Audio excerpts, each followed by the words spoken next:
Setiap manusia pasti akan meninggal dunia. Sesuatu yang ditunggu dan pasti datang itu kematian. Kalau kita nunggu yang lainnya terkadang ada yang nggak datang. Tapi kematian adalah penantian yang pasti akan datang. Setiap jiwa yang hidup di muka bumi ini pasti akan mengalami apa yang namanya kematian. Maka jangan sampai kita wafat dalam keadaan belum siap, atau jangan sampai kita wafat dalam keadaan yang tidak diridhai oleh Allah Subhanahu wa ta'ala. Dan Nabi SAW bersabda dalam hadisnya, akthiru dzikra hadzimil ladzat, perbanyaklah mengingat hadzimil ladzat, yang menghancurkan kelezatan atau menghilangkan kelezatan, maksudnya kematian, yakni al-maut. Kita diperintahkan untuk memperbanyak ingat mati supaya apa? Punya persiapan. Karena manusia itu yang tidak ingat mati, akhirnya yang dicari apa? Kenikmatan dunia.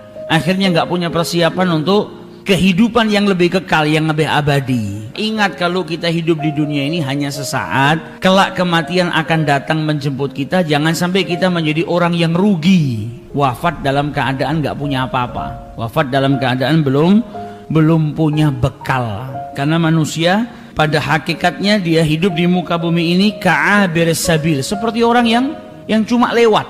Kun fid dunya, jadilah engkau di dunia ini gharib, seperti orang asing, perantau. Au ka'abir sabil, atau seperti orang yang sedang melewati sebuah perjalanan, seorang musafir. Jadi kalau kita misalnya dari Surabaya, rumah kita di Solo, naik bis, naik mobil, kadang berhenti sebentar untuk istirahat di rumah makan kayak, atau ngopi sebentar. Kan kita cuma numpang saja sebentar di situ. Enggak terus kita mau tidur di rumah makan itu atau mau tinggal sampai mati di sana, kan enggak. Karena dia bukan tempat kita. Kita hanya sekedar lewat saja. Nah, kita hidup di dunia ini juga cuma sekedar lewat.